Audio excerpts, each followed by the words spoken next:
All right, let me first start the evening with a bracha. Baruch atah Adonai Eloheinu melech haolam she'hakol nהיה b'dvaro. Amen.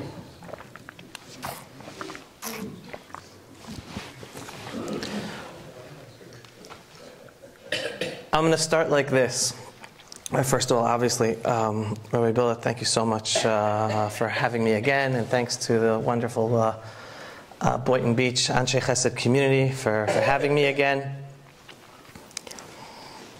I might get a little emotional, so bear with me.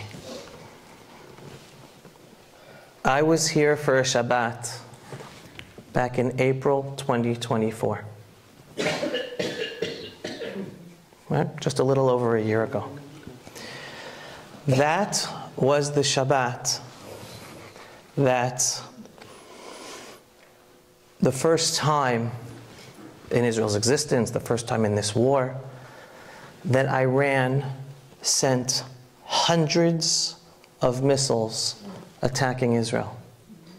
Right? I was with you enjoying Shabbat, disconnected from the news, and it was only after Shabbat ended that I opened up my phone, and not only did I realize that the whole country of Israel was under attack from Iran, which everybody was totally in fear of, whatever, the 9 hours in the air and what they were going to do when they were going to fall. I don't know if you all remember that incident. But obviously I wanted to get home as soon as possible.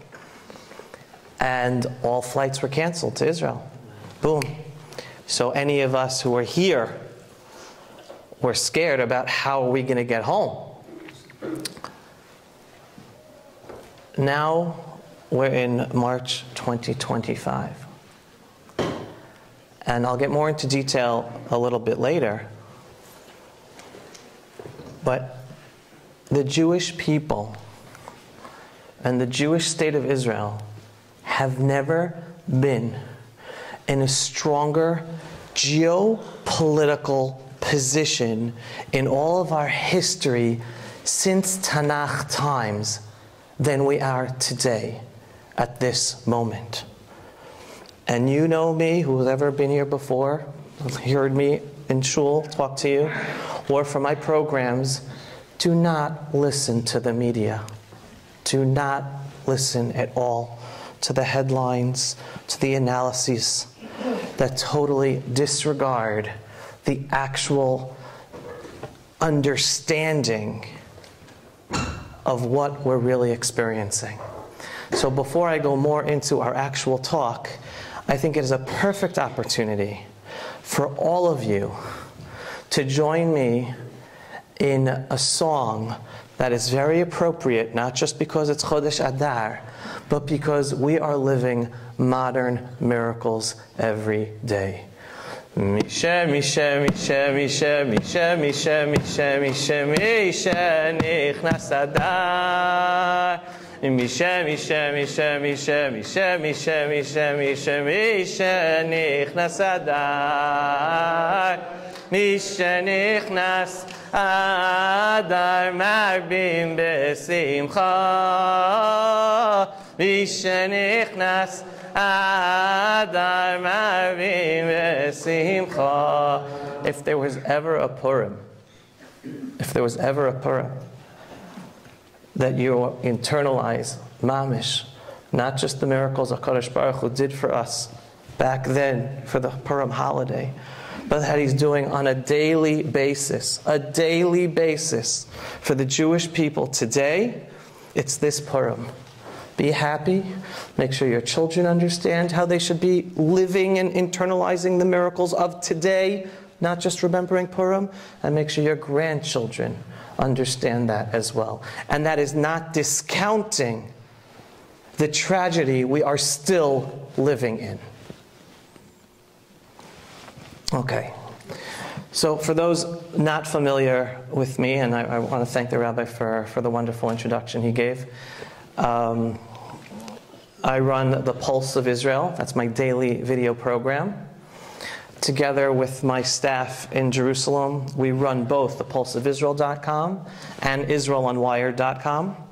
And the importance of our work, I believe, is I don't know that many other voices out there that try to not just give a political incorrect, truthful analysis of a situation, but to do it with an emunah and a belief-based perspective, so that it empowers Jews to better understand the reality that we're living through on a day-to-day basis, not to be afraid of the headlines that we're being scared about in all the media, including the Jewish media, but to be empowered and proud Jews and proud of the Jewish state of Israel, and to understand the Geula, redemptive times we are living in, so we can be empowered in our Jewish identity and be better and stronger as a nation to move forward together in fighting not just our enemies that surround us in Israel, but our enemies all over the world, and the growing and very scary Jew-hating anti-Semitism, which I believe, and anyone could come and disagree with me afterwards, I really believe not only is it not going away, it's going to get much, much worse. So, considering we're in the beginning of the month of Adar, in order to best deal with the topic that I'm here to talk about, which is the state of the Jewish people today, dealing with the hostage situation and the crisis and the tragedy that we're living in at this moment, I want to preface by having a better and deeper understanding of where we are as a nation in also having to deal with this hostage situation, which is so sad and so tragic, and obviously, where's my bag? And obviously extremely painful, where the newest faces to this tragedy are the faces of the two Bibas boys and the news from last week. So, considering we're in the month of Adar, and the focus is on the miracle of the holiday of Purim, and the Jewish people being saved, thanks to Esther and Mordechai, and obviously HaKadosh Baruch Hu, God above, I want to give a perspective by putting a focus on, first, the miracles, and it's very, very hard to use this terminology, but I really believe it is so, the miracles of October 7th itself, and then into the miracles of this war, where we are at. And I might have mentioned the miracles of October 7th in a previous talk, so if I did, just bear with me as I put this all together. What am I referring to when I say the miracles of October 7th? Because obviously it was a horrific tragedy, the worst tragedy the Jewish people has experienced since the Holocaust.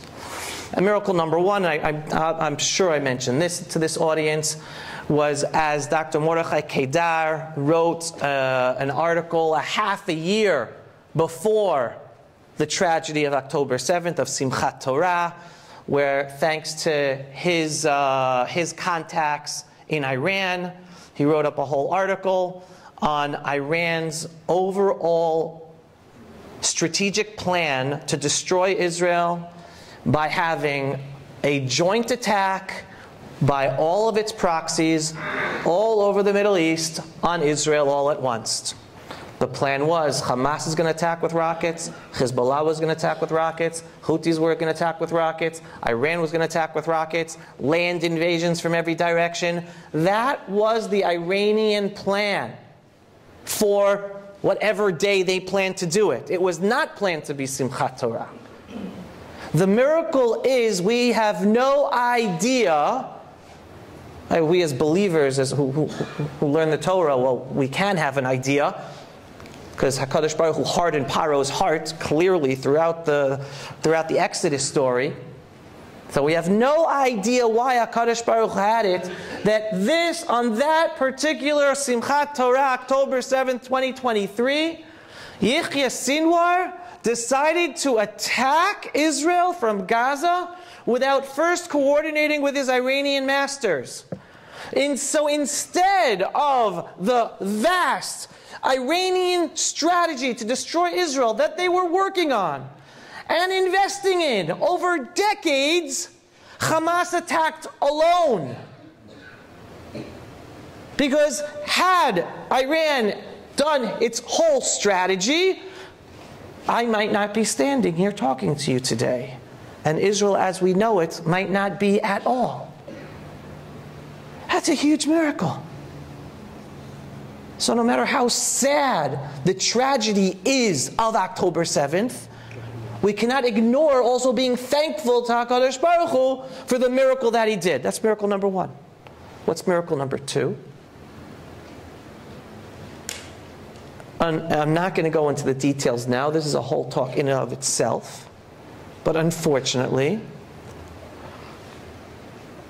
the great Israeli Defense Forces that I'm proud to be a soldier in for close to over 30 years, and that my children are serving in, one actively and one in reserves like me, it was not prepared on October 7th.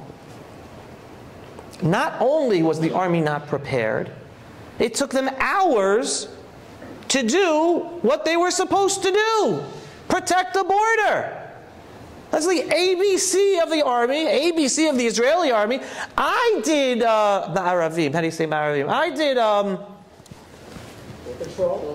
Not just patrols, a Ma'arav. A Ma'arav is ambushes. I did ambushes, and when you spend all night out in the cold, as however many soldiers, and you take turns who's sleeping and who's up, right outside the Gaza border to ensure there were no incursions from Gaza. This is back in the early 1990s after Israel, the IDF pulled out, unfortunately. I did that 30 years ago. And the army was not on the border. Was not ready. And it took hours to get ready. Where's the miracle? The miracle is that we are blessed to be living in a generation. And I'm blessed not just to be living in a generation, but to be raising my boys to be living in Israel, where we have a generation of King David-like Jewish youth who, instead of being normal human beings running away from a fire or a firefight, they ran into the fire. Hundreds of them. No army, no commanders, no orders, just individual King David-like Jews ran down south to fight the Islamo-Nazi terrorists who were butchering our people. And if those individual Jews had not gone down there on their own, some with a gun, some without a gun, some with a uniform, some without a uniform, had they not gone down there, Ashkelon would have been attacked, Ashdod would have been attacked, other bases would have been attacked. The numbers wouldn't have been 1,200. The numbers would have been tens of thousands, if not more, of dead Israelis. So again, with all the sadness and the tragedy, I always try to impress upon people to take a step back and look at the perspective and look at the bigger picture. And those are two unbelievable miracles that took place on October 7th, on Simchat Torah. What's the third? And this is not really a miracle. And again, when I say miracle, some people are upset at me. Oh, yeah, it's not everything's God, not everything's God, not everything's a miracle. God works in strange ways, and He works with us in strange ways. That doesn't take away that it's a miracle or not a miracle. Not every miracle is a nes galui, like the splitting of the Red Sea. So what's the third thing? And this is a little harder. And I actually was saying this immediately after October 7th, but I prefer now to say it in the name of somebody else, because it sounds much better coming from him than from me. There is a survivor of the October 7th massacre. His name is Aviad Bechar. Anyone heard of him? Aviad and his wife and 2 children were hiding in their safe room in their house. I don't remember exactly which community. It could have been near Oz. I don't remember exactly. And the Islamo-Nazi Hamas terrorists came into their house, came to their safe door. He was there holding the safe door, trying to make sure they didn't come in. And they shot into the safe room. His wife was killed on the spot. His son was killed there. And he lost his leg. He and his daughter survived. And he has been very vocal, and interviewed on Israeli media a lot. And he says the following. And it's crazy to hear him say this. And forgive me if I'm not saying the exact words or translating exactly, but it's this concept that he's saying. He says, I'm thankful that what happened on October 7th happened to me. Why? As he explains. If that attack on October 7th had happened from our Islamo-Nazi terrorists in Yehudan, Shomron, in Judea and Samaria against Israel, Aviad Becher, I would have blamed it on the fact that, oh, what are we living there? We're at fault because we live in Judea and Samaria. We have to expel all the Jews out of Judea and Samaria, and that's going to end the terror. And he says, and I'm thankful that I'm the one who paid the price in order for me and all of Israel to wake up and realize it has nothing to do with where we live. It has to do with who we are. And then he continues and says, I don't want to see any Arab again in Gaza. I want to see the sea. And this is Aviad Becher, who he himself expresses how he was on the left political map, believed in peace with our Arab enemies, believed that it was peace to expel Jews from Judea and Samaria. And he says this straight out, thanking the fact that it happened from Gaza and did not happen in Judea and Samaria. So to me, again, God works in strange ways, but a little bit of a miracle that it happened from Gaza and it didn't happen from Judea and Samaria, even though it's a very, very hard concept to internalize, but I hope you understand what I'm trying to get across. Now let's move forward to today.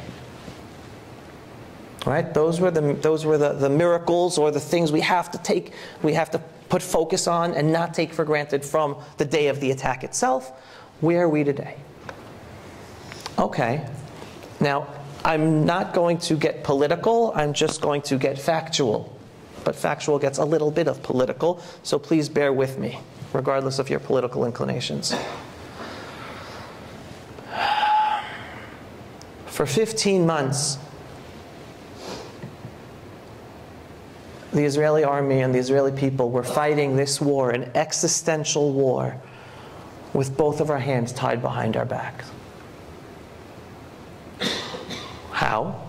I'll give you 3 examples. 1, international pressure. Right? No one in the world wanted us to fight and win this war. Not only did they not want us to fight and win, they were looking to take our Prime Minister and former Defense Minister to The Hague on war crimes in the middle of an existential war that we had every just reason to be fighting and winning to defend ourselves. So number 1, international pressure. Number 2, our biggest ally in the world was helping our enemy and stopping us. All right, and again, I'm talking about the Biden administration until the elections. And I'm coming from Washington, D.C. right now. I just spent a week on Capitol Hill speaking with congressmen and senators. And I was there together with Israeli MK Amit Halevi, who chairs a subcommittee in Israel's Knesset on strategy and rearmament. And he was in all of the discussions and committee meetings with intelligence hearings and with heads of the army and everything. And I can't go into details, but let me just tell you the details that he was telling the congressmen and senators about the unbelievable laundry list, not only of guns, like M16s, like regular guns, rockets, missiles, but even spare parts were being withheld by the Biden administration in a silent embargo. There was never any announcement made about this. It was a silent embargo going on since January 2024. It's the beginning of the war. Our biggest ally, the only one we can rely on in the world, was holding back giving Israel what it needed in order to fight against an evil that is not only an evil that wants to destroy us, but that it's an evil that wants to destroy the whole freedom-loving world and bring jihad to America and Canada and all over the Western world. So that's the second miracle, that we were able to be in this position today, despite international pressure, and despite our own ally, and that's besides also in addition, and this is just information that's coming out now over the past few weeks, and again, I'm not going political, I'm just going to give the facts. Due to Elon Musk's recent investigations, and there was just a committee hearing in the House on Thursday, the Biden administration was giving billions of dollars to Hamas in Gaza after October 7th. Billions of dollars. Okay? So we were fighting a war when our biggest ally not only wasn't giving us the weapons and spare parts we needed for our army to fight, actually funding our enemy and allowing them to continue killing us and staying in power and holding on to our hostages. So those were the two big miracles. What's the third miracle of where we are today in the war? Well, and again, this is information I know thanks to my own reporting, and as well as hearing even more stuff from MK Amit Halevi and from all the soldiers on the ground. Unfortunately, we had been fighting this war with a leadership of the military and the security forces and intelligence forces who did not want to win the war. What was the most successful operation of this war for Israel?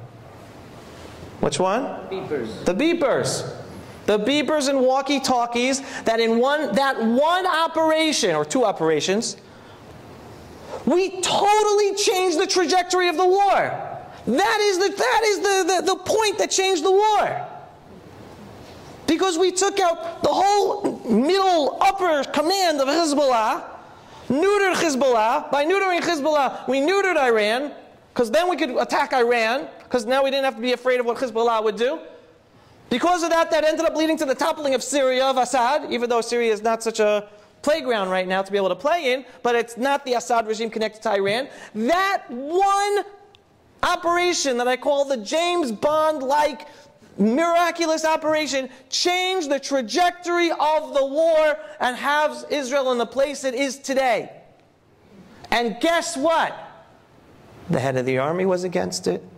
The head of the Shabak was against it. Netanyahu decided to go through with that operation despite the fact that 90% of the heads of the army and our secret service were against it. And that's not the only thing they were against. They were also against attacking Nasrallah. And yet Netanyahu decided to do that. They were against going into Rafah. They were against taking over land in Gaza. They were more interested in pacifying the desires and the orders and dictates of a Biden administration than doing what was necessary to protect us in Israel. And again, all of this is reported. So I'm not giving any secrets here. And as a military strategy, you don't have to be a big military strategist to understand. If you want to ensure an enemy is no longer on the other side of a fence to shoot at you, well, you have to stay there. You don't come back. But the military strategy that the heads of the army did against the government's directives was a strategy of what's called pshitot. Just, you go in and out, and in and out. And we lost so many soldiers' lives because instead of an ABC strategy, right? This is the Gaza Strip right here, right? Army goes up to here, push everyone out. Next day, army goes up to here, push everyone out. No one remains here. You do not leave and let them return. That was the strategy that the heads of the army were using for 15 months. And our soldiers were being killed going back to areas that we already cleaned out. That should have remained clean because we should have remained there. But our heads of armies were so afraid. What will the Biden administration say? What will the world say? We don't want to reconquer Gaza. Oh, so let's just go in and out and endanger all of our lives and endanger the soldiers' lives. That's how 15 months we fought this war. And when I say on the pulse of Israel, the anger and frustration of so much of the Israeli people that in 15 months we weren't able to defeat Hamas and take over Gaza. We have an army and an air force that destroyed Iranian air defense systems in one attack with 130 airplanes. And we can't take over Gaza, which is smaller than, all Israel's smaller than New Jersey, so Gaza is even tiny. It's a tiny area. Our army can do that. Our soldiers can do that. Our soldiers are the most heroic, King David-like soldiers in all of Jewish history since the Tanakh. We could have done it. And it wasn't the government that stopped it. The government said, conquer Gaza, destroy Hamas. It was the head of our own army and security services that didn't want to do it. And yet, even with the fact that the international community did not want us to win and tried to stop us from winning, even though the Biden administration tried to stop us from winning, and even our own senior command did not want us to win, Israel today is in the strongest geopolitical position ever in our history since biblical times. So, I don't like reading the newspapers every day, even in the Jewish media, that are complaining about everything. Because they are missing giving the true picture. This Purim, the Jewish people should be celebrating like we haven't celebrated in generations. Because we're not at this place because of any human being. We're here despite all the human beings. And again, I'm not trying to get political here, but once you understand this analysis based on what I'm saying, the leader of Israel, with all of his faults, he's the one who has led us to be in this position despite those three huge challenges he was up against. And I'm referring to Prime Minister Benjamin Netanyahu. And that man deserves a huge thanks for where the Jewish people are today. Despite, and I have plenty of complaints about him too, but not the complaints that you read about in the media. So how does this all tie in with the hostage situation?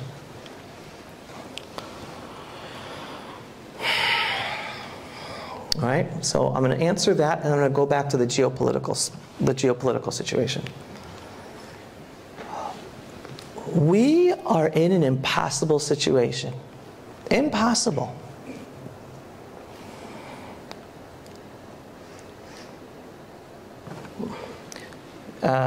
It was Alan Dershowitz, actually, who mentioned this in a recent video I listened to him. And he said the following. He said, do you know why ISIS or all these Muslim terror groups, they don't kidnap any British people? Anyone know why? Because the British government wouldn't care. Right? They know that if they would kidnap a British citizen or 100 British citizens, British government wouldn't do anything for them. Like, so they don't do it. Why do they kidnap us? Because they know we, as the Jewish people, are probably the only people in the world willing to entertain paying exorbitant price to free fellow Jews. And that's a big problem. That's a big problem. And that's why there are some voices in Israel who since the beginning have been against talking to Hamas to make any deal with Hamas, saying the only way we can save as many hostages as possible, while also ensuring a safety not just of Jews in Israel, but Jews around the world from potentially being kidnapped, is if we destroy Hamas. The second we enter into negotiations, legitimize talking to an organization that will never release all of our hostages. Never. That's their leverage on us. They know that's their leverage. We're never going to get everyone back. Halavai, halavai, halavai, be'ezrat Hashem we should. But based on a clear-cut analysis of understanding they are Islamo-Nazis, they take advantage of our good hearts as the Jewish people, knowing how we care about the life of every single Jew, or someone taken under our watch, even the non-Jews, and we're willing to pay the price, they're never going to let go of all of them. They're always going to want to hold on to some because that's their leverage over us. And we have to somehow navigate this situation right now in a way where we can save as many as possible while trying to deter them from ever, or anyone ever, kidnapping us again. And that's not simple. And now I'm going to take another step back. And this is all answering the question about the state of the Jewish people today. Once again, the Jewish people are being divided. What's the word I'm looking for? In a manufactured sense. That makes the situation much harder than before. I don't know if you remember the first time I was invited to come speak to your community. It was before the October 7th tragedy. And it was about the other major dividing headline in the Jewish people at the time, which was the judicial reform. And I was here explaining to you at that time, and actually I still have the newspaper in my bag, showing to you that even the biggest political leftists supported judicial reform over the years. And it was a manufactured, divisive issue by a political campaign to topple the government and stop the religious right from being able to make the necessary changes to the judicial system to strengthen Israel's democracy. It was all manufactured. Same thing today with the hostage issue. The hostage issue is real. And it's an issue that unites every single Jew. But from day one, it was manipulated and hijacked by those same people that led the anti-judicial reform protest. All of a sudden, they changed hats. Okay, today's issue isn't the judicial reform. Today's issue is the hostages. We're now going to use the hostage issue to topple the Netanyahu government and say how evil he is and how horrible he is and how irresponsible he is and how the religious right are such heartless camp of Israel destroying the state of Israel. And that's how we're going to get back into power. And I'll give you one simple example to prove this. Okay? We're the Jewish people. Okay? We have a biblical story when our people needed to be freed. Okay? And Moshe Rabbeinu, came up with like a great slogan at the time. What was the slogan to free the Jews from Egypt? Let my people go. Let my people go. And I was growing up here in America back in the 70s and 80s, and it was the Soviet Jewry movement. What was the marketing campaign for the Soviet Jewry movement? Let my people go. Like, that should have been the marketing campaign to free our hostages from Gaza, to get all Jews up in arms. Let my people go. What's the difference between let my people go and bring them home? Let my people go is a straight, simple way of understanding there is an entity responsible for holding on to our Jews. We have to free them. They have to let them go. What does bring them home insinuate? It's the Israeli government's responsible. Bibi's trying to kill them. Smotrich wants them dead. Right? And I'm not just... These are actually lines said in the media by this camp. And this was created already on October 8th. So from day one, the hostage issue was used as a wedge issue to divide Israel and the Jewish people. And I'm sure everyone out screaming, bring them home, really means it. What they don't understand is they've all been manipulated by some great marketing people at top with millions and millions of dollars or shkalim, that their whole campaign is to try to come back to political power and dump Netanyahu on the right wing. That's it. I mean, and I know people, I have friends who are part of that camp. And I'm always telling them, you guys are helping Hamas. All right? And it's very simple. I mean, I'm sure everyone here has been to Israel. I'm sure you've been to the Shuk. right? And you know, sometimes in Israel you can haggle when you want to buy something. Now, when you want to buy something, you want to buy a present for your husband, you want to buy a present for your wife. The guy tells you it costs 50 shekel. Are you going to say, oh, I want that so much, I'll give you anything? Did you ever say that when you want to buy something?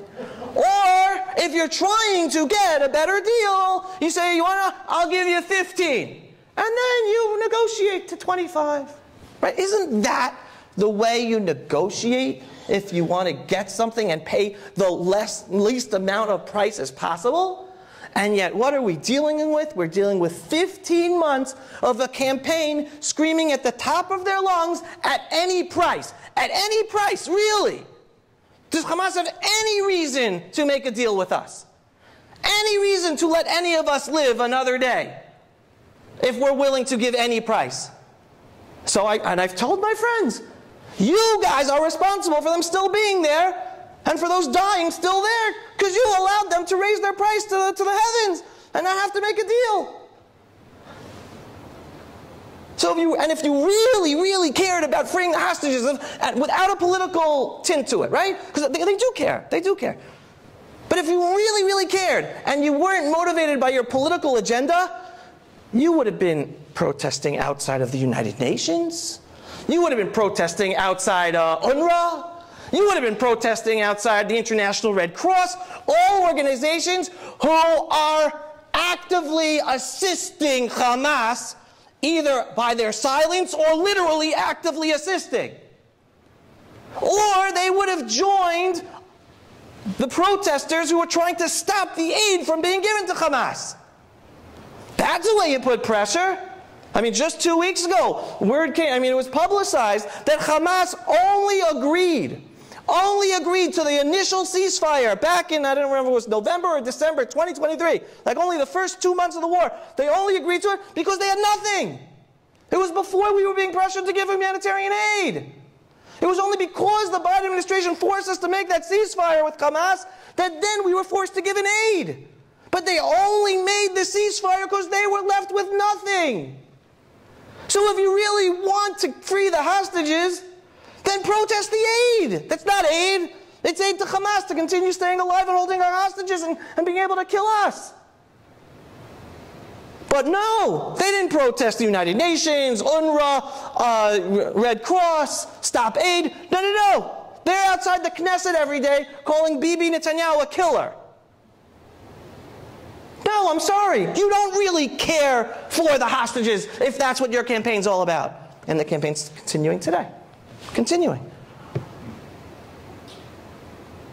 And so that's why, like I've told people, I would have loved to join protests for the hostages. But not those protests. Those protests are making the situation much worse. So I'm protesting in my own way. I'm protesting by educating people, by getting the truth out there, by protesting the aid, by calling out the United Nations, International Red Cross, and UNRWA. So where does that bring us today? Well, it brings us to a situation where even though Israel has never been in such a situation, we are in a reality where the leader of the free world, our ally, wants us to bomb and destroy our enemies. And we're not doing it. He gave us a blank check. Do it. Do it. And we're not doing it. So then the question is why? And again, for anyone who has complaints about Netanyahu, I hope this gets you. And again, he's not the Mashiach, and he's not perfect, but I want you to understand the reality and the bigger picture of everything going on. Netanyahu understands that because this whole campaign has been successful in dividing Israeli society again, even though we're not divided, but it gives the impression, and they're very loud, and they're very rich, and they make headlines, and they get people out into the streets, that he has to try to do everything to try to get out as many hostages as possible before we bomb Gaza to smithereens. So the mood in Israel right now, on the one hand, is let's end this already. because we know we can end this, and a huge frustration level. The Israelis know Trump gave us a blank check. Trump changed the narrative about the Middle East conflict because he understands that Islamo-Nazis who want to kill Jews should not be living there. I've been talking about this for years, but imagine if I would have said that months ago, before Trump said that, many people here in Shul would have been very upset at me. How can you, a Jew and a religious Jew, talk like that? Because we're too good, people. We're too good. Sometimes you need a guy to remind us about morality, because we're just afraid of our own shadows as Jews. And he said it straight out. No, let them go. They want to kill you? Let them go. Go. So Israelis are waiting for us to finish the job in Gaza and allow this immigration to happen for those who want to leave. And I know the polling data from Ramallah, it's not even Jewish polling data, over 50% of Gazans want to leave. All that is necessary for that to happen is Trump to give a phone call to Sisi in Egypt and say, Sisi, you're going against international law already for 15 months. According to international asylum law, the border with the Sinai should be open, and that anyone who wants asylum should be able to leave. You don't open the Gaza-Sinai border, no funding, tomorrow. Done. Hundreds of thousands of Gazans, gone. Like that. That could have happened October 8th, had Biden seriously been interested in standing up for good against evil and his administration. So there is a frustration in Israel that we're not yet acting on this open check. And the reason Netanyahu is not yet acting on this open check is because we still have the hostages in Gaza. And he does want to do everything possible in as safest a way as possible that doesn't endanger Israel short-term, or, well, short-term, yeah, it will be in danger, but long-term, to get as many out before we attack and do the job in Gaza. So even though you'll see headlines, and now you'll see anger and frustration from the right, oh, Bibi's not a real leader, he's not really a right-winger, and he's just talking and whatever, and he's never going to do what's necessary, and Gaza's going to be the same, whatever. I don't buy that. I really don't buy that. And I could be wrong. I could be wrong. But I really, really believe, strategically, I imagine he is coordinated with Trump, where he's saying, Trump, I'm going to do everything I can to get as many out as possible. The day Hamas stops freeing our captives, and it looks like it's a dead end, then I'm going in. And we're finishing the job to protect our people, to protect our country. I could be wrong, but that's what I think. All right, so that's on the strategic level of politics and geopolitics of what's going on in terms of the hostage issue. At the same time, we have, and forgive me for saying this, the evil, really evil mainstream media in Israel, who, whereas in the beginning of the war, would not broadcast the psychological warfare of Hamas in the videos that they make of our captives, because they knew it was psychological warfare in order to weaken the Jewish people. Now they're doing it. Straight out. Not only are they doing it, they actually said, this is last night, they just released one on Shabbat, right? So Channel 12, actually the reporter actually said, we really shouldn't do this, but we're going to show it anyway. Why?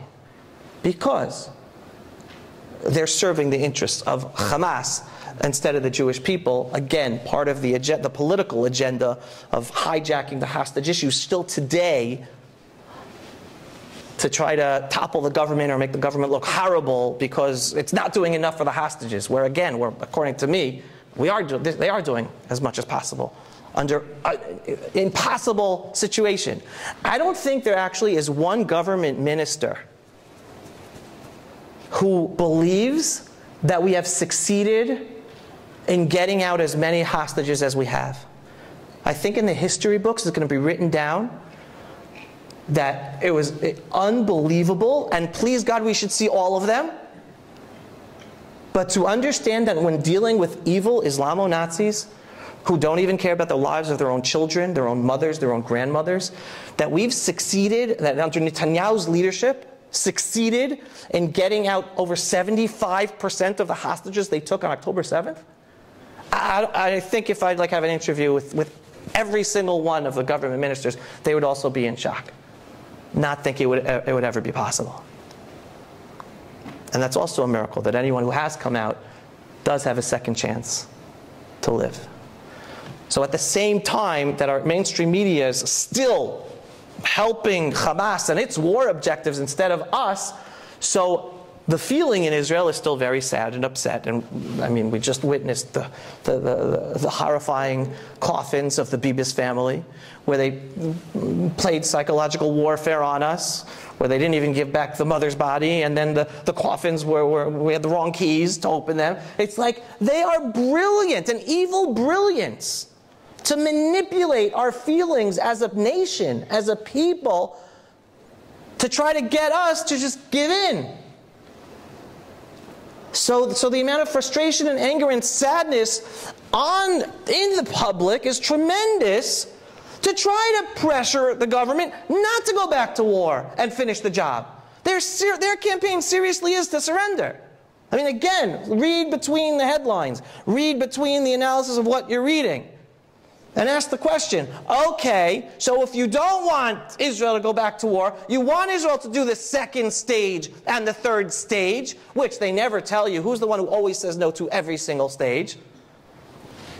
Hamas. But that's not when you read Jewish media. No. It's always Netanyahu and his government. It's Smotrich's fault. No, it's Hamas who says no every single time. So that builds up the public pressure to not go back to war. So then so those are the two feelings of the pulse of the Jewish people in Israel today.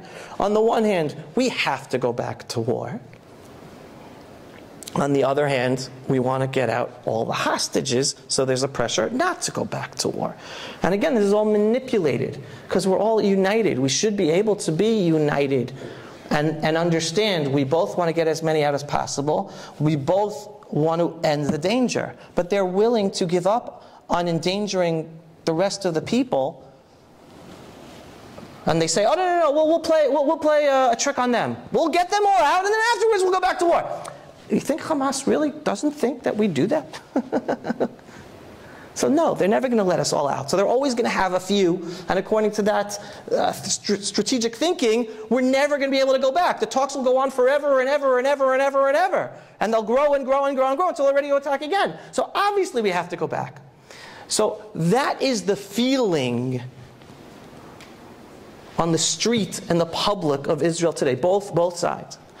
But again, I'm trying to give the realistic analysis, and I could be wrong, but I really do believe sooner than later, and I wish it wasn't so, but sooner than later, Hamas is going to say a hard no. They're not going to give us back any more hostages, and we're going to go back in. It could be in a week, it could be tomorrow, it could be in 2 weeks, it could be in a month, it could be in 2 months. But thankfully, Israel started the process, finally, of true pressure on Hamas. What am I referring to? Last night in a cabinet meeting, it was finally decided that Israel will no longer allow for aid to go into Gaza. And it's only because the horrific deal that Biden made, that Witkoff, for stonking a reason, decided he had to pressure us to agree to before Trump's inauguration, that allowed for aid to be given until, a few days ago. And now that part of the deal is over, and that they're not agreeing to the Hamas is not agreeing to the next stage. So finally the Israeli government has said, that's it, no more aid going to Gaza. That basically allows Hamas to stay strong and rebuild. On the other hand, news is coming out that because of all the aid that's gone in already, they have 4 or 5 months worth of aid to be able to live off of. So it doesn't do much, instead of starting the process of finally putting some pressure. But I could be naive, but I really, really believe, I'm hopeful that the day is going to come sooner than later, and we're going to finish the job in Gaza, thanks to Trump's support. And no, I don't believe Trump's the Mashiach, and I don't believe everything's going to be great under him. There are going to also be hardships and challenges. But yes, a lot of things are going to be good. So now I want to give you the bigger picture to understand why, bigadol, why in a high level, Israel is in the best geopolitical situation ever in our history since biblical times. Historically, why was Israel always being conquered from all different directions? On a geopolitical level, historically. Trade route. Right? We are the landmass that connects Europe, Asia, Africa. Right? So that's why we were always being conquered. So for a number of years, for a number of decades, we haven't had that central aspect to ourselves. And no one's conquering us for those reasons, but they're trying to get us out because we're Jews, back as sovereign in our ancestral homeland. They don't want that to be. But all of a sudden, the world has changed.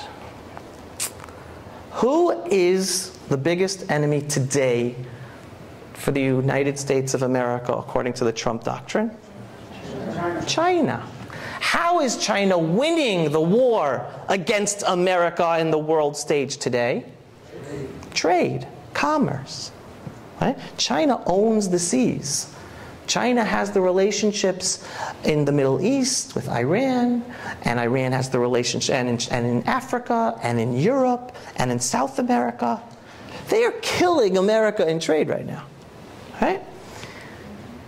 Trump and his strategic team, that obviously they came up with this before even the elections, figured out the way to beat China in the commerce war is by developing an alternate trade route that gets to the east, that will connect the east to the west, because right now it's not economically viable. Where does that trade route go through? Israel.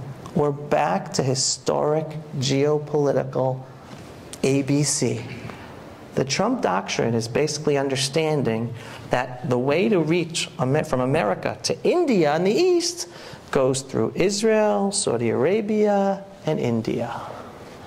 We are now sitting on gold because in terms of the powers of the world, the United States is the strongest world power. Israel wants to be aligned with that world power, not with Russia necessarily. It's always been the bad power. And this world power now sees us as an asset in part of its geopolitical strategy. So it's in the Trump administration's interest, nothing to do with us, but in their interest that there be no terror or violence anywhere near this new trade route they want to develop, because there won't be any trade going through if there's terror and violence there all the time. So now it's in the American interest that there be no terror in Gaza or anywhere in that area. So we Jews have to stop thinking about our shadow and being embarrassed about our shadow and start internalizing, we are proud Jews. We're supposed to live in our ancestral homeland, Israel. We have a purpose to provide humanity by living as the proud Jewish nation in our ancestral homeland. We should not be embarrassed of saying, of course we should be in the Gaza Strip, where everyone here, I imagine, sings the song Friday nights, Ya Ribon Olam, written by Rav Yehuda Najara, the chief rabbi of Gaza City in the 17th century. And that does not even talk about the biblical connection of the Jewish people in Gaza. Gaza is Jewish. No Jew should be embarrassed to say so. My tagline, and I'll be selling t-shirts hopefully soon, make Gaza Jewish again. And no Jew should be embarrassed to say that. I'm not embarrassed to say that the biblical lands in southern Lebanon of Asher and Naphtali should be Jewish again. And I'm a big believer that it's reality. It's reality that's making it happen. Because the only way we can protect ourselves is when we're in charge of that land. And not only us, the only way the minorities can be protected is if we're in charge of our land. Does anyone on top of what the latest news is in southern Syria? Southern Syria, this new ISIS, Al-Qaeda, Western-backed government of Syria was attacking the Jews. And because of that, the Jews are calling upon Israel to defend them. So Israel right now is a de facto protectorate. Yes, the Jewish nation, so afraid of having guns, so afraid of power, so afraid of what the world and the Goyim will say about us. The Jewish nation of Israel today are the protectorate of the Druze communities in all of southern Syria. And we shouldn't be embarrassed about that. We should be proud about that. Baruch Hashem, we're in a situation to be able to protect other minorities whose lives are endangered by the same Islamo-Nazi evil that wants to kill us. And I say this with true pain, because I know how many of our fellow Jews would think of this and be abhorrent. Oh no! Oh no, we can't be in Gaza. Oh no, we can't be in southern Lebanon. And then rabbis. How many rabbis are going to go up and give a drasha saying this? How many? And actually give a shir about the biblical borders of Eretz Yisrael. And one day we should have them again. I don't know how. I don't know when. But these are the biblical borders. HaKadosh Baruch Hu must know what he's talking about. He gave us the Taryag Mitzvot. So if he gave us the biblical borders, I guess we're supposed to have them for some reason. And you can even have a shir of what the machlokus is. Here, in this sefer, it says the biblical borders are here, and here the biblical borders are there. But it's not where the modern state of Israel is. They are all much bigger. So I'm all for empowering Jews to understand not just the reality of the Jewish people living in Israel today and in this world today, but understanding really the geopolitical machinations taking place that HaKadosh Baruch Hu is maneuvering, and there's still going to be down pits. But if you look at it at a big level, we have to say thank you for so many things. And it's not something to take for granted, but it is something to be proud about. I want my kid on a college campus not to be afraid of being an occupier, but to be able to stand up and say, you're calling me an occupier? It's only because of me the Jews are safe in Syria today, so shut up. How many organizations are telling our college kids to be able to respond like that? I'll tell you exactly. 0. 0. And I'm able to say this because it's much easier to internalize this pride of our Jewish identity and really understand the fight that we're experiencing, not because we want to, but because we have to, and do it with pride. Because I live in the natural habitat of our nation, in the third Jewish commonwealth of the Jewish people today, the modern state of Israel. Which is why I continue saying to everyone at every moment, if you do not yet have property in Israel, what are you waiting for? Prices are only going up. If your kids are still not thinking of making aliyah, what are you waiting for? Tell them to do it before their children are older. And if your grandchildren are not yet in university in Israel, like that I totally don't understand. I totally don't understand. What is left in American universities for our kids, our college kids today, your grandchildren? And believe it or not, it starts with understanding the most important thing to be a Jew in America is not what degree you have.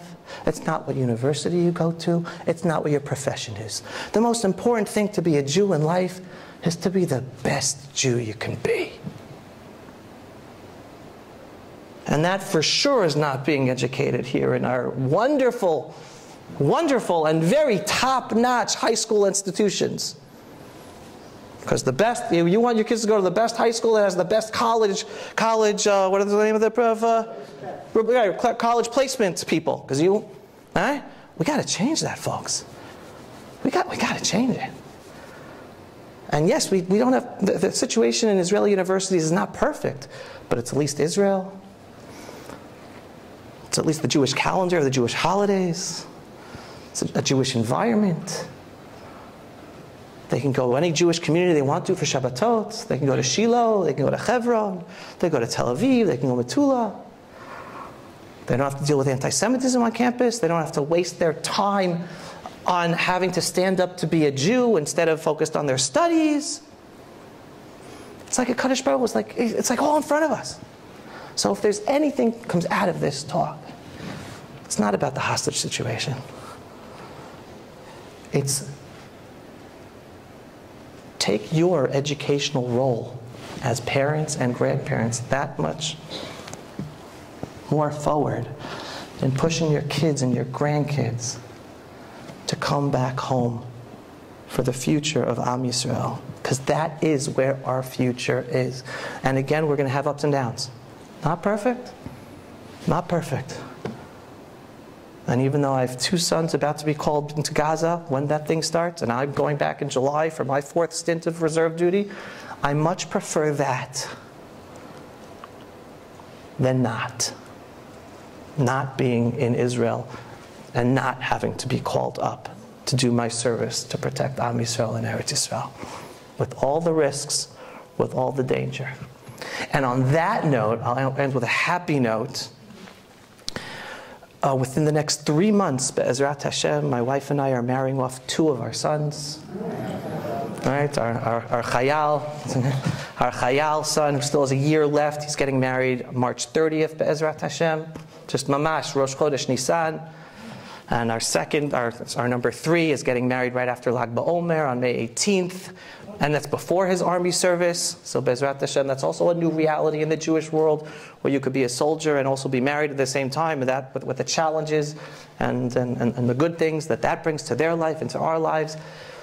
With all the sadness, with all the tragedy, do not forget the Purim spirit, which is HaKadosh Baruch Hu is doing so much behind the scenes for us. And all we have to do is stop reading the news and start using our common sense and being thankful to HaKadosh Baruch Hu. And with that, I just want to add one little push for myself. We're always looking for support. We want to reach more people. And it takes money. I'm like the most censored Jew across all social media. No matter what my staff does, we're always blocked on all the different social media programs. And the only way really to get out there is to have more support and more donations and more monthly supporters that help us be able to reach more people. We're starting a program to reach the youth before college so that they can be empowered. So anyone who would like more information or is interested in joining, come to me, ask me, or just go to the website, pulseofisrael.com, and you can make a donation online. But it would be wonderful to have more people coming on board and supporting us in our mission from the center of the heart and soul of the Jewish people in Jerusalem to empower more and more Jews with a true Jewish pride and a better understanding of what we as a people are experiencing today, and being that the best way to fight, to truly fight by Jewish pride and a true Jewish pride, not a thump-chesting Jewish pride, to fight off the growing anti-Semitism. So thank you, everybody.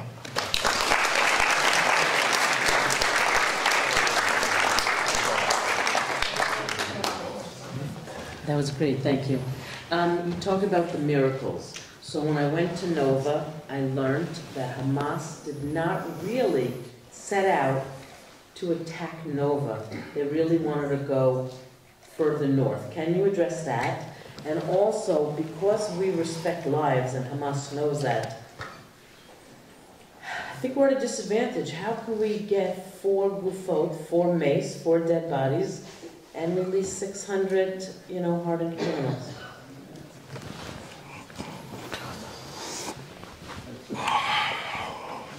Okay, so the question number 1 in terms of Nova, from the information that has been publicized from intelligence, etc., it is true. The actual plan of Hamas was to go up north to Ashkelon, Ashdod, more army bases, air force bases, etc. And part of the reason, in addition to the fact of the King David-like individuals that went down to fight, one of the things that slowed them down was the Nova Festival. Whether or not they obviously knew about the Nova Festival before they made the attack. They didn't just drop in there and say, "Oh, there's a music festival, let's massacre them." From again, what I've read and heard, they knew about it before. Some people even say they were one of the reasons Sinwar decided to attack was because he found out about that festival, so he saw it as easy prey. But let's just say, because of that, because of them being slowed down and doing the horrendous, horrific things they did there and spending the time there, other communities and people's lives were spared in a sense. So that's yes. And in terms of the second question, in terms of how, listen, we just did it. It's not about, the question isn't how. The question, I think the question you're really asking is why. Why should we do it? And I think I addressed it, but I'll ask again. We're in a very delicate situation where, again, strategically, the people of Israel are divided between those who are willing to give to do at any price, because we've been manipulated to think that, versus those who say, no, we have to, not only do we have to save as many as possible, we have to protect 10 million Jews and even more Jews around the world. We can't give them we can't give any terrorist legitimacy to think that they could kidnap Jews to be able to get a political price for it. And we have to end this. But with whatever critique I might have or people might have for Netanyahu, he has definitely walking a tightrope in doing his best to, at the one hand, try to make as least dangerous a deal as possible with an Islamo-Nazi devil, while also keeping ensure the intent that the war is not over and we will put an end to Hamas, to make sure that ultimately the lesson is learnt. No one ever lift a pinky against a Jew like this again. So, and I'm hoping that when that day happens and we do go after Hamas, and it's not just in Gaza, and we do it also in Judea and Samaria, because again, there's no difference between the Arabs in Judea and Samaria and the Arabs in Gaza. Same thing, same Islamo-Nazis. I don't know if you heard, but just 2 weeks ago, as I landed here in America, there was the Miraculous event of the buses that blew up, that they went off at 9 p.m. instead of 9 a.m. Well, intelligence information came out that basically it was supposed to be part of another October 7th massacre, just like Gaza. Just like on October 7th, they launched the rockets, and that was a diversion, and then there was a land attack. So those bus bombings were supposed to be the diversion. Like, everyone runs to take care of the wounded and the killed, and then they're going to have a land invasion. So we're dealing with that same reality, and everything we do in Gaza today, again, I'm no Navi, I'm a realist. The day is going to come, we're going to have to do it in Judea and Samaria. Whatever solution is going to be for Gaza is going to be for Judea and Samaria. Hence, I'm a very big supporter of sovereignty in Judea and Samaria and Gaza. I was in Washington this week talking about that with Amit Halevi, with congressmen and senators, to help them understand it's in America's best interest, not just Israel's best interest. That's another talk in and of itself. So then the question is, why do we do it? Netanyahu is walking between the raindrops as best as possible to keep the nation as unified as possible instead of being torn apart, so that when we do go to war, most people will know and understand that he did do the utmost, despite the headlines that are going to say otherwise, to try to divide us. In the first few weeks after October 7th, there were no boots on the ground. It was only airstrikes. And there were hardly any, if any, soldiers lost. Do you think that now, if they go back again, they can go back with just airstrikes to save the soldiers' lives? If they're going to decimate Gaza and take out the way they're supposed to, the carte blanche that Trump gave to Netanyahu, why sacrifice any soldiers unnecessarily? Just bomb them. So I didn't get a chance to talk to Netanyahu before I came here. But if he would ask me for my advice, and if you in my Pulse of Israel programs, I say exactly what you're saying, and I hope and pray that that is the plan. I mean, from a strategic perspective, what Israel should do, and hopefully also the head of the IDF is now being switched on March 5th. The one who was the failure of the war is now being replaced by hopefully someone who will be much better. And if he'd be asking me, and I hope they're going to implement this, is they told a whole neighborhood or a whole city or a whole section of Gaza, everyone leave, we're going to bomb from the air.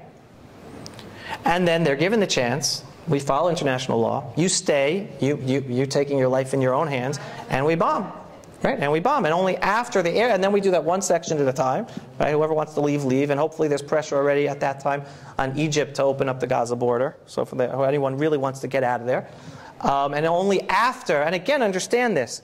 Again, as a strategic, as a military strategist, which I'm not, I would still say it's the most realistic thing that we have to do, because, one, buildings and structures are destroyed. Tunnels are underground, we have to destroy. We shouldn't be sending in soldiers to do house-to-house combat and tunnel combat. We finally got the large missiles and bombs that we need.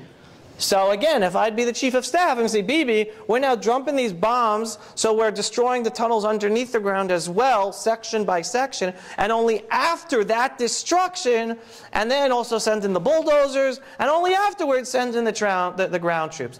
So that makes the most sense. I hope and pray that is the strategy that will be used. We will hope and pray and see, please God. Yes? Do you have a comment about the Haredi draft situation? Sure. The Haredi draft situation, I actually wrote an op-ed in the Jerusalem Post like a month or two ago. And my perspective is this. It is inevitable. It's not inevitable. It's already happening. More and more Haredim are joining the army. And it's inevitable that they're going to join in higher numbers. And it's a societal process, because they've been educated not to join the army for whatever reasons, which we can go into. So it's a societal process. It can't be forced. It cannot be. It won't work. Won't be. But it's a societal process. More and more Haredim are integrating into Israeli society. They want to integrate into Israeli society. They're not all learning in yeshivot, and when you don't learn in yeshiva, they get punished. They're not allowed to have regular jobs. They have to work on the black market. So they're in a bind, and as Israel is maturing, we're now in our 76th year, the modern Jewish state of Israel, more and more young Haredim want to integrate and become part of Israeli society, and they're understanding that part of that is to go into the army. And of course, it's very hard when you have politicians and rabbis who are always talking against it. So it's a very, it's a delicate balance, but a change is happening. There's a new battalion in the army called the Chashmonaim. Okay, it's happening. They just had their first graduation ceremony. It's happening. And what's the kicker? And this is my op-ed in the Jerusalem Post, and I can share it with you afterwards if you like. The same people who've been screaming for years, the loudest, about the need for an ultra-Orthodox draft into the army, are going to be the first people screaming against it when their numbers are so large that the army becomes more Jewish than it is today. So that's just another example of an issue that's a real issue that's being manipulated by high people with a lot of money to divide the Jewish people instead of trying to truly solve it the way it's supposed to be solved. Because it could have been solved a long time ago, but not when people from an ideological bent are manipulated to cause hatred and sinat chinam in Am Yisrael. So I'm very optimistic it's going to be solved. Again, don't believe the headlines. It's happening. It's a slow process. Be'ezrat Hashem, we're going to have a very Jewish army. A couple unrelated questions. Trump's plan for Gaza to have the Arabs move out of Gaza, how realistic do you think that is, and where do you think they can go? Number one. And number two, Yoav Gallant claimed that we could have had the Patriots go off October 19th. They would have done a lot more damage. A lot of the missiles were in bunkers. I mean, were not protected, could have been destroyed, and perhaps then the Jews would not have to have moved out from northern Israel, and we didn't need to protect the 60,000, 70,000 of them if those stayed there. Okay, so what was the first? Huh? Oh, couldn't hear. Say it again so it's out loud. No? Huh? Oh, okay. The first question was asking about Trump's plan for Gaza, and the second question was about Yoav Gallant's. He's been interviewed across Israeli mainstream media, basically saying that the beepers and a military mission against Hezbollah in Lebanon should have been done immediately after October 7th, and it would have been much more effective in helping in the war effort. Let's start with the second one first. The second you know that any senior official is being interviewed by all the mainstream media sources, there's a reason. It's not because he's telling the truth. It's because he's saying what they want the message to be heard by the people.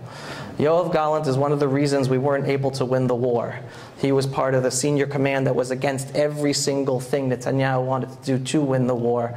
And the Mossad chief actually is on record after Yoav Gallant's interview. He was then questioned by committee hearings in the Knesset. And he said straight out, everything Yoav Gallant said is not true. So I would not listen to anything Yoav Gallant said. There's a reason he was fired in the middle of the war. He should have been fired much, much earlier. In terms of the Gaza plan, and again, don't trust me. Look it up. I think it was the head of the Mossad who was in the committee hearings who said that. Right. In terms of Trump's Gaza plan, of course it's realistic. First of all, let's start with what's not realistic. It's not. Would you want like a community that wants to murder you to be right across the street from you and be able to kill you, with you not being able to stop it because your hands are being tied? No. What's the most realistic thing to look after your life? Make sure they go somewhere else. So that's the first reason why it's realistic. If we want to protect ourselves, they can't live there. That's pshita. What other information do we know? And personally, I find it very sad that we're left to say no one will take them. Why do we have to have them? If no one will, why do we use that as a taina bichlal? No one will take them, so we have to have them. Really? They didn't prove that they want to get rid of us? Like, do we really have to think like that? But yeah, that's what's used. Everyone says that. But no one wants them. No, Egypt doesn't want them. Jordan wants them. No one wants them. They have to stay there. Do you know how much land there is in the world? I don't go. You Hedemsville. There's so many empty places in the world. Saudi Arabia is huge. Not every place in Saudi Arabia. I know people, they have a solution that they've been working on for years of an island that's uninhabited in the Middle East. That's huge. You can just dump 2 million of them there and they have their own island. No one needs to be near them. There are so many solutions. So many solutions. Oh, so it's totally realistic. All that's needed is Trump finally, because again, he's the power right now, and he's got the chutzpah to come up with new ideas and say them out loud. And listen, if anyone before Trump said that, and again, he didn't say forced transfer. He said voluntary migration. Okay, and I already told you, I saw the polling data from Ramallah. Over 50% want to leave. Give them a chance to leave, they're going to leave. They have nothing left there. The only ones who will remain are the terrorists and their families who they want to die together with them. And then we'll have to get rid of it and we're going to make Gaza Jewish again. They don't want to stay there. They have nothing left there. They're the one. You know how long it's going to take to rebuild Gaza? And not just like bringing in 1,000 caravans from Egypt, but to rebuild Gaza, it's going to take years. And all the bombs that are there and all the tunnels that are there, it's a dangerous place. I wouldn't want my kid living.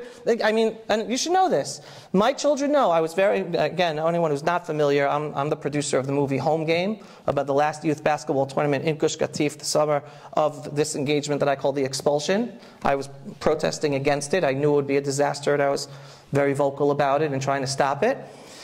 Since they were expelled from their homes, and my wife and I have been raising our children, our 4 boys. They all know one day we're all going to have homes in the Gaza Strip. They know it. And we're on a list. There's actually a list. Anyone, if you want to be joined, I can get you on it. There's a list of families in Israel all ready to get property in the Gaza Strip when we can be able to be there and live there. It might be 10 years. I don't know, but I'm on the list. I want to have that house there. I'm going to have that Jewish Riviera. And sing Yaribon every Friday night where it was written.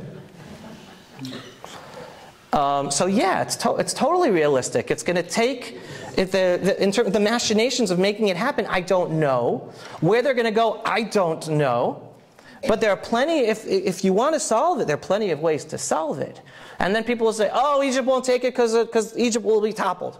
That could be true, but whether Egypt gets toppled today or tomorrow in 2 years, it's going to topple anyway. Right? It's a regime that only exists because of American money and power, and the second the Muslim Brotherhood raises its head, it's going to topple Egypt. They can't be in Jordan. Jordan's going to be toppled. Guess what? Jordan's going to topple anyway. It's a Hashemite kingdom from Saudi Arabia. They're the true occupiers of Jordan. They don't belong there. They're not from there. They're from Saudi Arabia. They're a minority. And the day's going to come that they're going to be toppled. So do I care if it's because Arabs from Gaza go there, or if it happens because ISIS takes over in 5 years? I don't know. That's going to happen. They don't go there, so then give them the island off of Yemen. Give them a tiny piece of Saudi Arabia. I don't want them coming to America. I don't want them going to Europe. But the Middle East is huge. Qatar. Do you know how many empty buildings of tens of thousands of apartments are in Qatar right now? Because they built it all up for the soccer tournament where the whole world came, and now they're empty? And Qatar is responsible for October 7th. Wouldn't it be poetic justice if President Trump raised the phone to Qatar and said, hey, I know you paid for October 7th. I know you're housing Hamas leaders. Well, pay up. You're taking the 2 million Arabs from Gaza into Qatar. That's a solution. But there are plenty of solutions. It's just the will and the ability for other people on a higher level of political influence than me to be able to talk about it, so that not just will our politicians implement it, but our fellow Jews will also say, oh yeah, there are solutions. We don't have to worry about no one's going to take them. There are solutions. Yes? When you were in Washington... Last question. When you were in Washington lobbying, did you get any sense of bipartisanship? Were there any Democratic senators or Congress people who listened to you and said, you know, you got some ideas?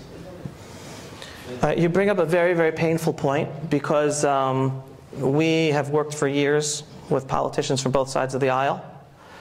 With each year, less and less Democrats want anything to do with us or to meet us or talk to us. And I was in Washington back in December, just 3 months ago. And as a New Yorker, I actually voted in the past elections. First time I voted in my life, believe it or not.